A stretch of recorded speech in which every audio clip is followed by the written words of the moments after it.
Mesdames, Mesdemoiselles, Messieurs, fidèles téléspectateurs de la chaîne catholique du diocèse de Mbuji-Mayi, bonjour et surtout bienvenue à cette émission. Il s'agit bien sûr de l'émission Entretien.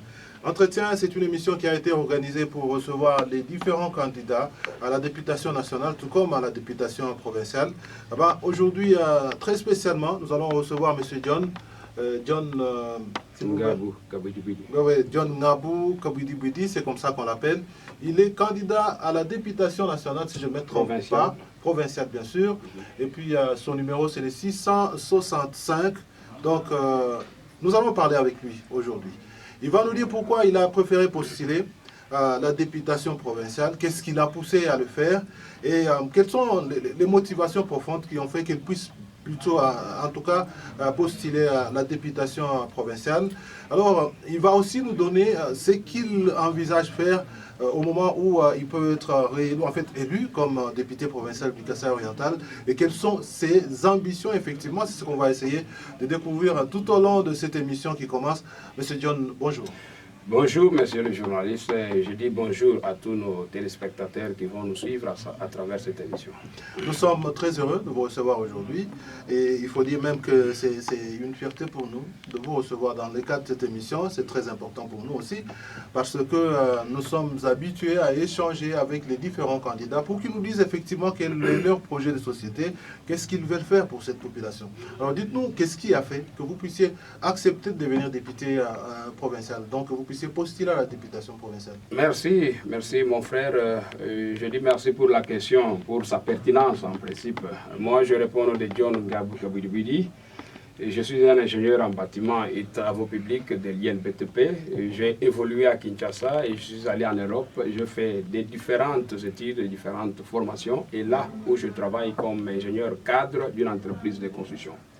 Vous parlez bien entendu... C'est quelle entreprise? C'est l'entreprise de construction NCC. C'est une entreprise européenne de Suédois, là où je travaille comme étant cadre. Donc il n'est pas au Congo? Non, ce n'est pas une entreprise congolaise. Vous l'avez dit, c'est en Suède? C'est en Suède. Donc je croyais que c'est une entreprise qui est installée au Congo. Non, l'entreprise n'est pas installée au Congo. Moi, j'habite en Suède, précisément en Europe, dans les pays scandinaves. C'est là où je suis, où je travaille comme ingénieur cadre d'une entreprise. Et de là, vous vous êtes dit, il faut rentrer au pays? Non, en principe, il faut venir non assister. Seulement rentrer au pays, mais aussi rentrer dans ma province. Effectivement. Dans votre province. Je suis dans la province, je suis natif de cette province. Le plus souvent, lorsque son Excellence, Monsieur le Président de la République, Étienne Félix Antoine Tshisekedi a pris le pouvoir, il a lancé l'appel à tous les Congolais de partout ailleurs, ceux qui veulent apporter une pierre à l'édifice pour la construction de notre pays. C'est ainsi que je suis venu, j'ai fait des tentatives, j'ai créé une entreprise de construction. Ça n'a pas tenu avec des marchés. Pourquoi? Parce qu'il y avait un système de corruption qui était très élevé, très difficile. Et là, il y a vraiment de sérieux problèmes. Je crois qu'on aura l'occasion d'en parler. Parce que lorsque vous parlez de passation de marché public, bien sûr, il y a pas mal de choses là qui se font. Donc peut-être que vous pouvez signer un contrat pour 50 millions de dollars américains, mais finalement ce ne sont pas les 50 millions qui vous arrivent. Donc vous êtes obligé de pouvoir travailler avec 45 millions et les 5 millions sont partis dans les poches des gens. Je crois qu'on pourra revenir à ça, mais vous êtes sérieux quand même. Et vous avez trouvé que ce système-là n'était pas bon. Effectivement. Vous avez premièrement posé la question de savoir pourquoi la motivation. La motivation est que notre province est par terre. La province du Kasaï-Oriental, elle est par terre. C'est une province qui, d'autre part, je peux parler avec une exagération, c'est une province qui n'existe pas. Parce que toutes les structures donc, sont par terre dans la province. Raison pour laquelle j'ai eu l'ambition, la volonté de venir postuler ici comme député provincial, afin de pouvoir aider la province. Voilà, la province est par terre, c'est vous qui l'avez dit. Vous l'avez dit, vous confirmez. Alors, quels sont les faits ou les éléments qui montrent que la province est par terre selon vous? Mais écoutez, monsieur le journaliste, c'est pitoyable. C'est pitoyable et c'est lamentable. Lorsque dans une province, les gens manquent à manger, là, il faut dire que la province n'existe pas. Le minimum possible. Dans la province du Kasaï-Oriental, où les mécas de farine, les gens crient chaque jour sur le maïs. Là, posez-vous des questions si c'est une province qui existe. Absolument pas. Parce qu'ici même, dans notre province, il n'y a même pas de travail, il n'y a pas d'emploi. Et aujourd'hui, il y a un emploi qui est vraiment donc au relief maintenant dans notre province, c'est l'emploi de la mendicité. Aujourd'hui, vous descendez à l'aéroport, c'est tout le monde qui est en train de mendier à l'aéroport. Voilà, donc vous arrivez à l'aéroport, c'est vraiment la mendicité qui vous accueille. Et vous, ça vous a touché? Mais non, comment exister? Comment nous pouvons être un peuple qui se respecte à partir du moment où notre population est en train de souffrir et manque même à manger? Alors, quels sont les autres problèmes, en dehors de ces problèmes-là, de la famine et ainsi de suite, tout ça, parce que ça aussi, on va essayer de voir avec vous quelles sont les solutions que vous comptez apporter pour que finalement nous puissions sortir de cette crise-là au cas où vous êtes élu. Parce que j'ai même l'impression que vous avez d'autres ambitions en dehors de ces ambitions-là, d'aller à la députation provinciale. J'ai beaucoup d'ambition. J'ai beaucoup d'ambition. Il y a beaucoup de problèmes qui rongent cette province. Les problèmes, par exemple, les problèmes d'emploi. Ici au Kasaï, il n'y a pas d'emploi. Or, nous pouvons créer l'emploi ici au Kasaï. L'emploi que nous avons, c'était l'entreprise Lamiba qui est par terre, effectivement. On est en train de faire des tentatives pour relancer Lamiba et ça ne tient pas. Les gens ne travaillent pas. Dans cette province, nous avons les problèmes d'éducation. Une éducation qui est déjà caduque, où on forme, par exemple, les enfants qui n'ont pas, donc, et qui n'auront même pas le travail. Nous avons les problèmes de réforme. Il faut réformer les systèmes éducatifs de notre pays. Donc, il y a beaucoup de problèmes. Mais est-ce qu'au niveau de la députation provinciale, vous pouvez arriver à trouver une solution, par exemple, au problème de l'éducation, parce que ça relève du ministère national? Effectivement, nous pouvons faire des propositions. Nous pouvons créer des lois qui peuvent permettre à ce que ces derniers puissent accepter de façon que nous puissions donner des réformes convenables au niveau de l'éducation, donner des propositions qui peuvent donc créer l'emploi dans notre province. Voilà, donc vous voulez devenir député provincial au Kasaï oriental. Vous avez énuméré certains problèmes. Moi, j'ai comme l'impression qu'il y a d'autres problèmes qui vous ont échappé. Mais il y en a tant. Oui. On n'a pas le temps de pouvoir évoquer tous les problèmes qu'il y a. Parce que vous savez, ici dans la province du Kasaï oriental, les problèmes de structure, les problèmes d'organisation dans cette province, ça existe. Nous avons les problèmes de superstructure et infrastructure. Dans cette province, les gens construisent comme ils veulent construire. Avant-hier, j'étais quelque part dans un deuil quelconque, j'ai trouvé une avenue de 8 mètres, de 6 mètres. Alors, ça pose même des problèmes pour que les deux véhicules puissent se croiser. Une avenue de 6 mètres. Voilà, ça pose des problèmes. Mais lorsque nous sommes en train de construire en désordre, est-ce que nous pensons de l'avenir de cette province? Il y a un grand problème. Aujourd'hui, même les taxes que les gens sont en train de récupérer dans des marchés, cet argent-là est bousillé comme ça, qui est en train de partir. Il n'y a pas même un système de digitalisation pour pouvoir contrôler toutes les taxes qui sont dans la province. Les problèmes sont tout à fait colossaux dans notre province et qui demandent donc un leadership, une compétence avérée pour ne pas redresser donc toutes les situations qui se trouvent dans la province. Voilà, cette compétence avérée, c'est vous. Moi, je peux dire ainsi. Moi j'ai toujours dit à mes amis qui travaillent avec moi dans mon ONG, je leur ai toujours dit que le développement durable, c'est Kaboudjoubili. Voilà. Parce que je suis un spécialiste dans les domaines de développement durable. Alors maintenant, nous allons essayer un peu d'aborder certains problèmes que vous-même vous avez soulevés, parce que vous avez montré qu'au fait, au Kasaï oriental, il y a pas mal de problèmes qui nécessitent des solutions.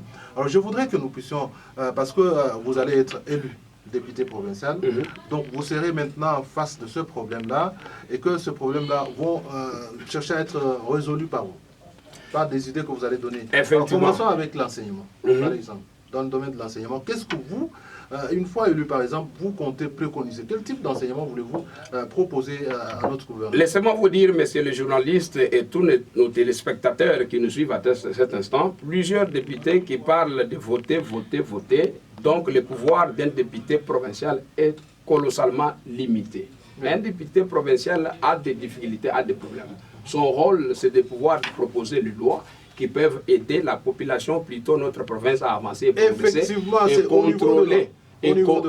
niveau des lois. Et contrôler même l'exécutif, donc les ministres, le gouvernement, comment est-ce qu'ils fonctionnent. Mais du moins, laissez-moi vous dire que j'ai les ambitions de diriger la province. J'ai les ambitions de devenir gouverneur dans la province. Et voilà, donc vous êtes allé droit au but. Parce que moi, je m'attendais à ça. Je me dis, bon, avec ce que nous sommes en train de voir, est-ce que vous n'êtes pas en train d'envisager de devenir gouverneur de la province du Kasaï oriental, par exemple? Je suis candidat gouverneur lors des élections de gouverneurs. Parce que j'estime à mon niveau que j'ai des compétences pour prendre notre province et la mettre sur le relève. Voilà, donc prendre la province, mettre cette province sous, en tout cas, les rails.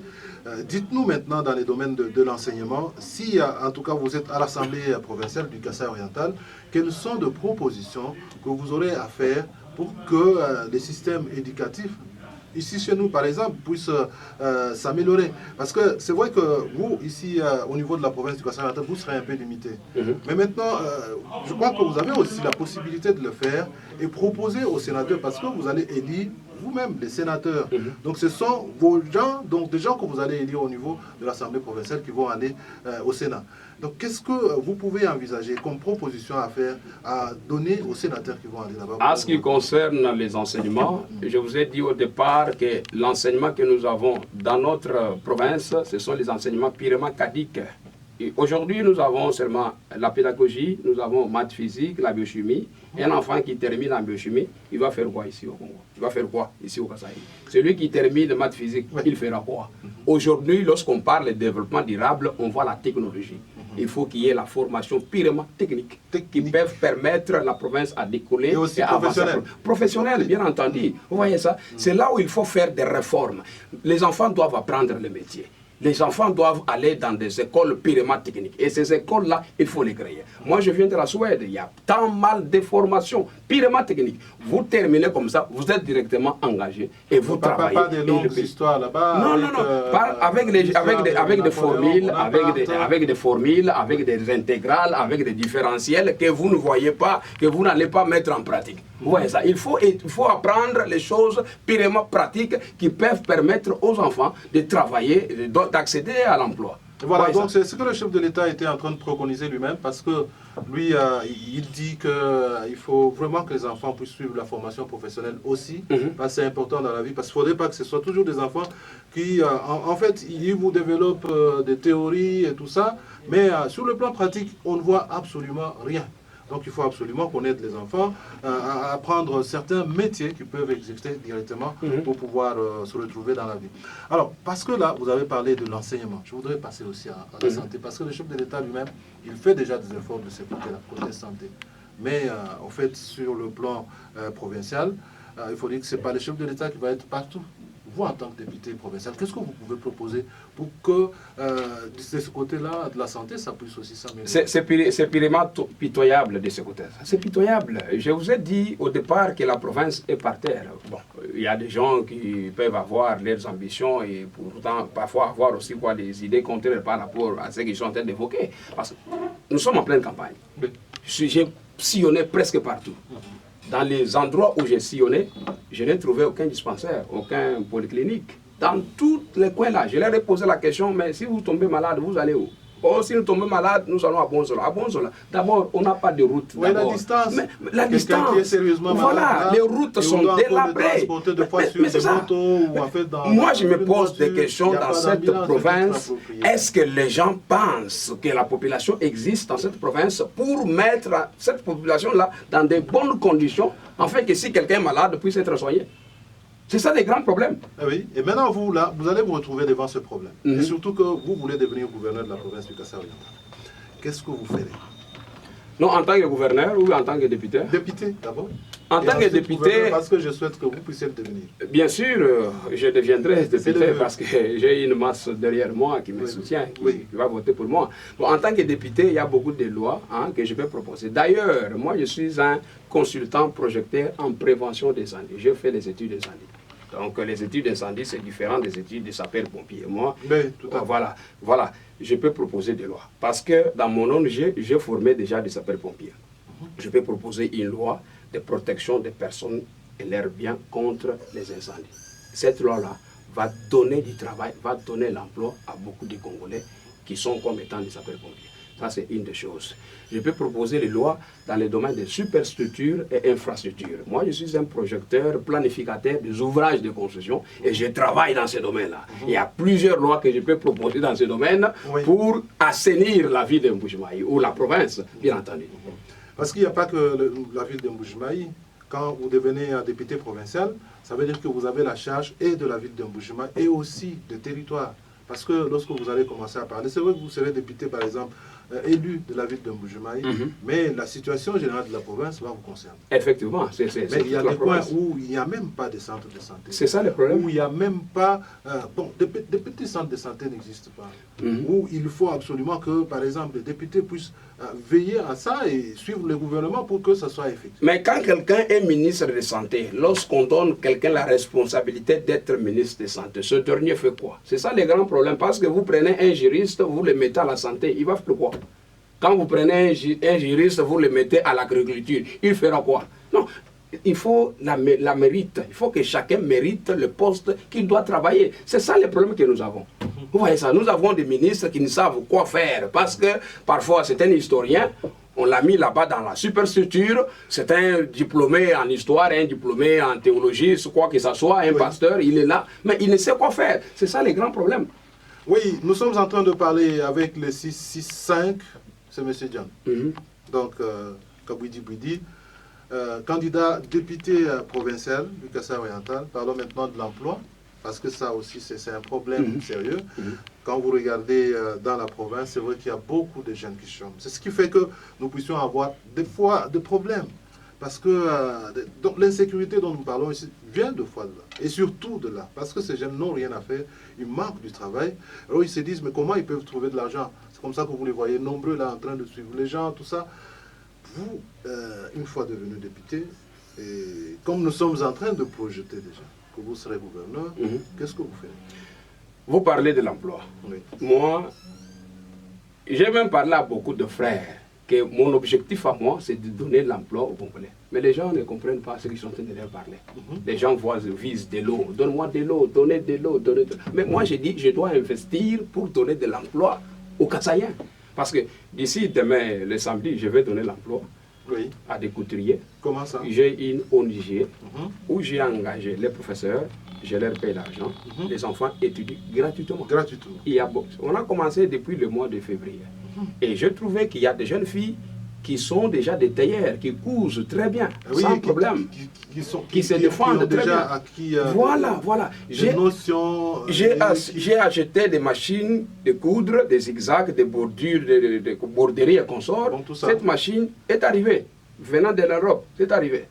Et il y a des enfants qui s'adaptent déjà très bien. Je me suis dit non, 6 personnes, je vais déjà les engager de façon qu'au mois de janvier, ils commencent déjà le travail. Alors officiellement, vous lancez ça quand? Non, c'est d'ici samedi. Si ce n'est pas samedi, c'est lundi. Oui. Donc si pas samedi, c'est lundi. Donc déjà, 6 personnes, ça, c'est la première 6 jeunes filles vont commencer à travailler. On va acheter les tissus, ils vont commencer à coudre les choses. C'est ça que j'ai toujours parlé et expliqué à des Congolais. L'important est de donner de l'emploi aux Congolais. Enfin, que ce dernier arrive à se suffire eux seuls. Au lieu de leur donner 1000 francs, leur donner des tricots. Et après quoi, les tricots vont se déchirer, l'argent sera épuisé. Mais si on a du travail, on va se suffire pour une longue vie. Donc on va se débrouiller. Ça c'est vrai aussi, mais en dehors des filles. Est-ce que vous vous occupez aussi des jeunes gens, des jeunes garçons? Parce que c'est là les grands problèmes. Dans mon ONG, merci. Tout cela. Merci bien pour la question. Nous avons la formation d'informatique. J'ai acheté des ordinateurs, le professeur est là, il donne cours gratuitement et je paye le professeur.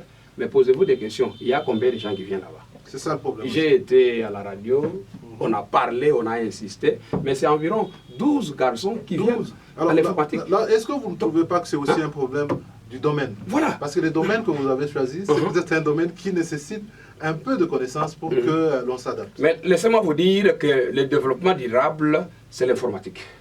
Tout se fait actuellement à travers l'informatique. Nous ne pouvons pas arriver à développer notre province si nous n'avons pas les gens qui sont chevronnés dans l'informatique. Ça c'est très important, il serait important de pouvoir encourager les enfants. Si, je dis bien, 12 personnes qui vont à l'école gratuitement, pourquoi il n'y a pas l'engouement? Pourquoi ils ne viennent pas? Mais c'est ça le problème aussi. Voilà. Et puis en dehors de ça, vous êtes spécialiste, là c'est un autre domaine que vous avez d'ailleurs déjà, là où vous avez déjà commencé, c'est important, nous vous félicitons pour ça. Mais dites-nous un peu là, parce que en dehors de ça, vous-même vous avez dit que vous êtes spécialiste dans le domaine de la construction, un ingénieur. Donc c'est quelqu'un qui est bien assis, quelqu'un qui peut vous avez dit même que vous pouvez en tout cas présenter des projets pour la construction des grands immeubles, ainsi de suite. Alors dites-nous, là aussi, est-ce que vous ne trouvez pas que si vous arrivez à créer une société, si vous arrivez à créer plutôt de lois qui favorisent la création de sociétés dans la province du Kasaï oriental, ça peut aller. Parce que beaucoup de jeunes, parce qu'il y en a qui n'ont pas suffisamment de formation, qui n'ont pas suffisamment de matière, donc qui ont juste besoin d'être là, transportent des briques, je dépose, mais le soir, je reçois quelque chose. Laissez-moi vous dire, les domaines de superstructure et infrastructure, c'est mon domaine de prédilection. Ça, c'est une tasse du thé pour moi. Kasaï n'est pas encore construit. Hein. Non, la province, non, c'est vierge, c'est détruit. On a détruit la province, mon ami. On a détruit. Ça, ce n'est pas une province, c'est la honte. Bien aimé. Laisse-moi vous dire, il n'y a pas de structure, il n'y a pas. Vous imaginez quelqu'un qui construit une maison et les gens viennent habiter.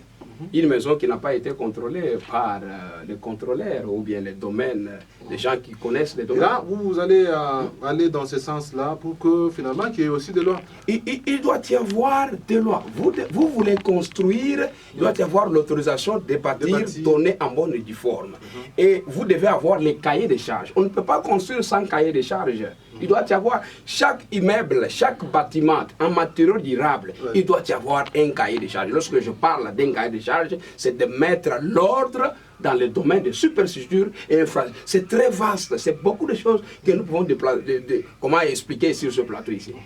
Voilà, donc nous sommes d'ailleurs très heureux de vous recevoir parce que là, nous sommes en train de découvrir aussi un certain nombre de choses qui peuvent, disons des choses qui peuvent intéresser la population de la province du Kasaï oriental de manière générale et aussi de la province, en fait de la ville de Mbuji-Mayi. Alors je voulais dire tout simplement que ici au Kasaï oriental, il y a des gens qui pensent que absolument créer des entreprises par exemple, c'est créer de problèmes. Parce que finalement, vous allez vous retrouver avec autant de taxes à payer. Et avec ça, vous-même, vous ne saurez même pas, en tout cas, faire en sorte que l'entreprise produise pour vous. C'est ça. Vous savez pourquoi les gens disent ici, créer l'entreprise, c'est créer des problèmes. C'est à cause de la corruption. Moi, j'ai une entreprise de construction, j'ai tous les documents en bonne et due forme, restés à Kinshasa. Mais posez-vous des questions, je suis venu ici à l'époque pour rencontrer le gouverneur de l'époque, comment il s'appelle, Machabidi. J'ai été contrecarré pour, n'est-ce pas, rencontrer le gouverneur. J'ai une entreprise pour soumissionner les marchés. Mais laissez-moi vous dire, tous les marchés qui sont ici, ce sont les expatriés, ce sont les Chinois et les autres. Qu'est-ce que vous allez faire pour les empêcher? Mais non, écoutez, en tant que député, je pèserai de mon poids parce que ce pays et cette province nous appartiennent. Nous devons privilégier une pratique que l'on constate mais dans la plupart de c'est une mauvaise pratique. Vous y allez, vous voulez postuler, il y a trop de conditions qu'on pose. Finalement, vous commencez le travail. Et on vous dit, bon, vous devez signer pour, par exemple, 50 millions de dollars américains. Finalement, ce qu'on vous propose pour que vous puissiez faire tous ces travaux-là, ce n'est pas 50 millions. Voilà. Donc, c'est peut-être, on vous dit, bon, écoutez, est-ce que vous ne pouvez pas travailler avec 30 millions Est-ce que vous ne pouvez pas, on vous dit, est-ce que vous ne pouvez pas travailler avec 30 millions? Non, non, c'est impossible. Ce que vous me demandez de faire, c'est beaucoup. Alors, l'argent, là, pouvait souffrir, mais quand vous enlevez ça, on vous dit, non, mais écoutez, est-ce que vous ne pouvez pas augmenter 35 Et là, il y a du cœur. Alors, qu'est-ce que vous allez faire? C'est un système déjà. Non, écoutez, ce système-là, il faut les casser. Moi, j'ai du mal à faire même la campagne. J'étais venu avec les fonds ici pour investir dans les machines, investir dans les matériels pour aider la population à étudier et à avancer. Mais la situation que j'ai trouvée sur le terrain, c'est catastrophe. Vous parlez, vous expliquez, les gens acclament sur votre discours, mais à la fin, si vous n'avez pas donné de l'argent, les gens se fâchent complètement. Malgré de bonnes idées que vous montrez. Donc la corruption est déjà ancrée. Voilà, il n'y a pas eu d'argent. Mais on vote quelqu'un pour de l'argent ou bien pour la vision. Dans ce sens-là, parce que finalement, c'est pas l'argent, on ne va pas élire l'argent. On va élire des pensées, on va élire des personnes qui doivent être en mesure de trouver des solutions aux problèmes. En principe, en principe. Si c'est cela, alors ça crée déjà des problèmes. Alors, vous l'avez dit, ça c'est un système que vous pensez décourager une fois. Non, ça, d'ailleurs, laissez-moi vous dire, je vous dis que je suis candidat gouverneur. Je vous dis, non. Ça c'est très bien. Non, je vous dis que je suis candidat gouverneur. Non, à un moment donné, il faut s'arrêter et stopper de la blague. On ne peut pas amener la population de Mbuji-Mayi ou du Kasaï à ce niveau. Non. J'ai une vision pour cette province. Donc, vous avez une vision pour la province du Kassai oriental, vous avez parlé de l'emploi, mais je voudrais que vous puissiez nous parler un peu de ce que vous comptez faire sur le plan agricole. C'est là le grand problème. Mais vous avez une province, vous-même au début, vous avez dit qu'un méca de farine de maïs, ça vous coûte déjà 13 000. Et avec la présence de certaines autorités, ça va. On essaye un peu de baisser ces 10 000, alors que la population de Mbuji-Mayi a toujours acheté les maïs à moins cher. Mais pourquoi les maïs là qu'on a acheté ici, qu'on a produit ici à Kanyamaka CC, ces maïs là sont très chers ici et à Kinshasa sont moins chers. Qui sont à la base de cela? Lorsque le chef de l'État est venu ici, il a tenu un discours, le peuple a parlé. Oui. Voilà, ce sont des politiciens, nos chefs, nos dirigeants, nos autorités qui misèlent la population congolaise et la population principalement des Kasaï. Vous voyez ça. Donc, vous posez la question de savoir ce que je vais faire sur le niveau agricole. Mais ça sera la base. Avant de venir ici, j'étais en contact avec mes collègues ingénieurs. Nous sommes en train de travailler sur un projet agricole. Vous voyez ça?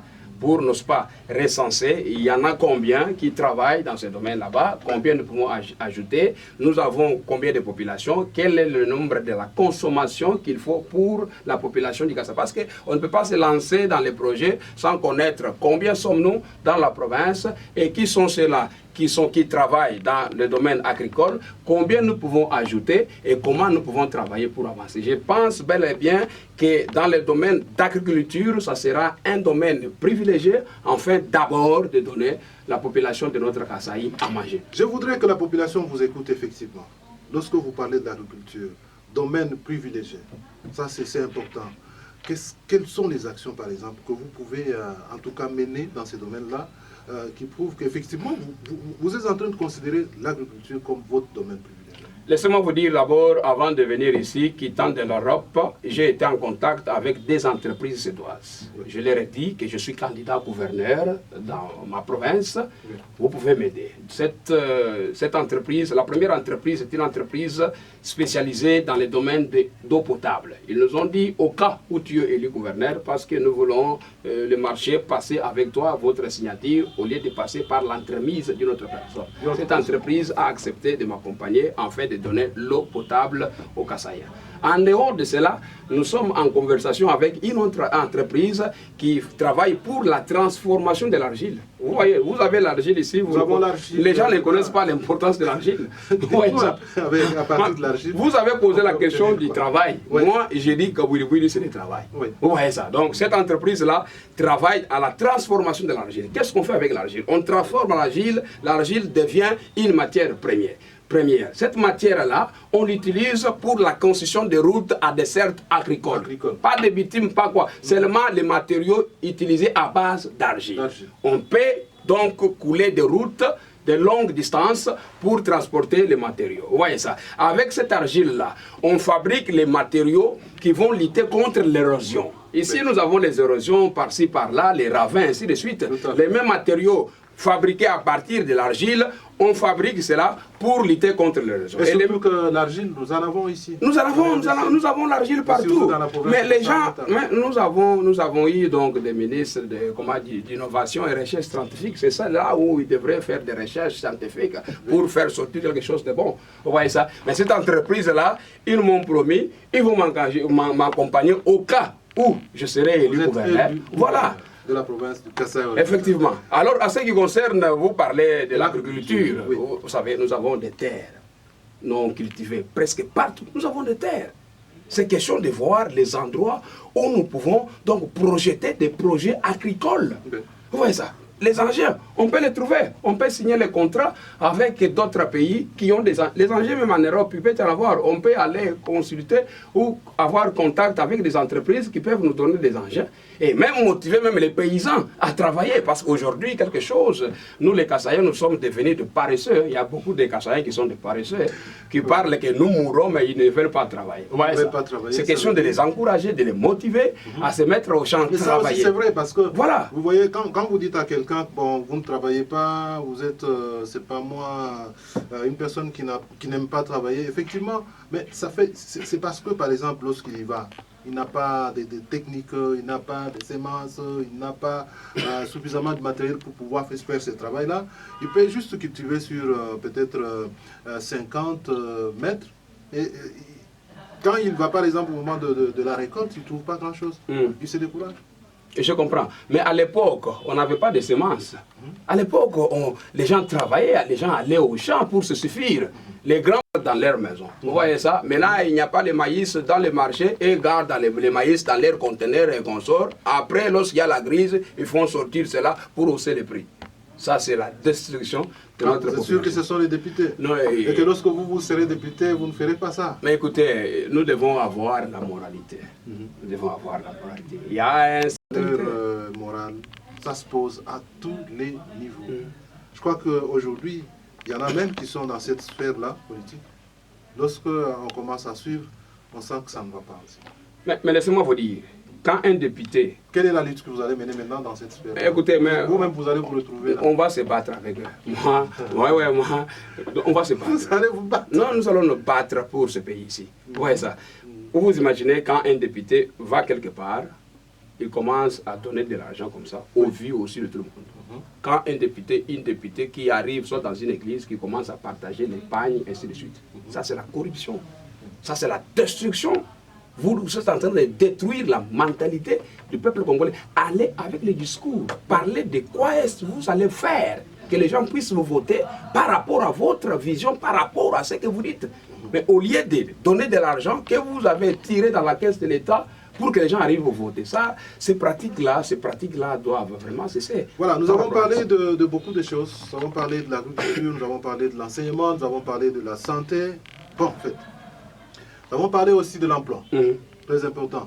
Maintenant, bon, vous avez vu tout ça là, sur terrain. Vous avez vu comment les gens sont en train de battre campagne, qui, avec des pagnes, d'autres avec de l'argent, sont en train de distribuer. Moi, je ne voudrais pas que vous puissiez vous attaquer à ceux-là qui font ça. Je voudrais que vous puissiez vous adresser à la population qui reçoit ces biens-là. Qu'est-ce que vous dites à cette Non, il faut, même ceux-là, il faut les décourager. Un dirigeant doit être un modèle. Moi, j'ai toujours dit aux gens, quand je viens, vous devez me voter par rapport à ce que je vous dis. Si j'ai de l'eau à vous donner, je vais vous donner de l'eau. Mais il y a des endroits où je suis allé, je n'ai pas donné de l'eau. J'ai dit, je n'ai pas de l'eau. Mais votez-moi parce que j'ai une vision. Votez-moi parce que je vais donner de l'emploi. C'est ça. Voilà, nous disons à des populations de ne pas suivre. Il y a certains qui sont en train de mourir à cause de 1000 francs, de 2000 francs, et ainsi de suite. Mais à un moment donné, il faut se stopper, stopper, dire nous partons où et qu'est-ce que nous faisons pour notre province. Voilà. Donc, deux fois, il faut s'arrêter. C'est pour ça que vous allez constater que dans l'organisation des élections dans notre pays, la campagne s'arrête et il y a un jour. Ces jours-là, ces jours qui restent là, on dit que c'est le silence de mort. Pas question de tapage, pas de bruit à la radio, rien du tout ne doit passer. Vous savez pourquoi on dit ça? C'est pour permettre aux gens de pouvoir raisonner maintenant. Si. Bon, on a été à gauche, on a été à droite, mais qui a dit quelque chose? Qui est cette personne qui a quand même une certaine personnalité qui peut nous aider au cas où j'ai donné en tout cas ma voix à cette personne-là? Parce que nous, des fois, nous disons que lorsque nous allons élire des personnes, ça veut dire que nous prenons une parcelle de notre pouvoir à nous. Parce que chacun a un pouvoir. Alors celui-là, il dit, écoutez, moi, je vous donne ça, je vous donne mon pouvoir pour que vous puissiez aller me représenter. Décider à ma place. Allez, vous allez décider à ma place. Et si vous donnez ce pouvoir-là à quelqu'un qui ne comprend pas ce qu'elle va faire ou ce qu'il va faire là, je crois que vous vous rendez vous-même un mauvais service. C'est là que je voudrais que vous puissiez dire quelque chose, mais je ne sais pas. En Chiluba, c'est possible, c'est pas ça. Bana betu ba mungu shimayi mema ngabo John kabujibwiji chimwena mungofi jumulo kumbujimayi bwani numpeshe confiance non songo comme étant député provincial numéro yani 665 et nous manya bwani ndi candidat gouverneur. J'avais demandé dernièrement kubisanji bwani euyon suikala candidat gouverneur. Chef de l'État, Ani institution Michel Chilana, va te permettre cette fois-ci, quiconque veut devenir candidat gouverneur, il y a un plateau à télévision, comme nous sommes comme ceci, nous ne voulons pas que n'importe qui vienne dans cette province et qui n'a pas la maturité, qui n'a pas la connaissance de faire quelque chose dans la province. On n'en disconvient pas. Si quelqu'un veut devenir gouverneur, tant mieux. Mais au préalable, que les gens viennent au plateau de la télévision. Bantu bimana, montu bimana pour télévision, wakula ou leja, ce qu'il va faire pour la population. C'est ça. Montu à ce moment-là, bantu wa musungula. Les projets de société. Uleja.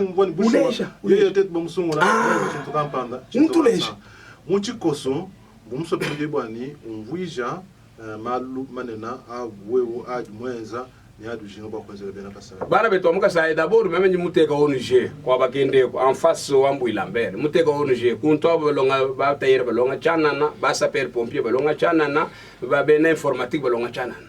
Dai kunto ko no difundisha no banga dilonga. Kikuina muntu futa yenza yirto. C'est moi qui paye le professeur. Oui. Et en plus de ça, ko dibana ba sambombo ba mi ngala ba kweshe mudimu. Donc d'ici là, ba diba bangisha.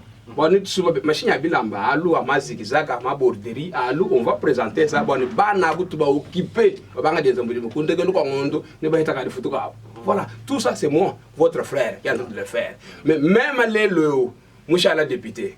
Et puis, en janvier, tout on a tout y a élection à gouverneur. Mais je sais que si que bikala bon débat et nzeka, mais ni même bon tu condoachi, muntu na jamukana, muntu na jamukana. Tasa kilobu itatu ngambwa ngabu kabwidi numero idi isambombu itanu demi ngamba tungamba na ku isambombu itanu bwana bantu bakwata bimbi mutu lungo ni isambombu misango ibidi itanu misango mwa nunku ni kwenda tasa kilobu tatu ni tabo bwana konkwito tukwenda ifitaka mutu akwenda yemu umutu chefe ba mandamuna tuita bujubusho bwase une vision bwa Kasai oriental nkutu tukushigina jakale twasa yela wabonye ntulombe ba nungela tukanda mu provincial nungela tukanda ba tukanda tolela ngabo tukanda tolela development durable mu province wa Kasai. That's it.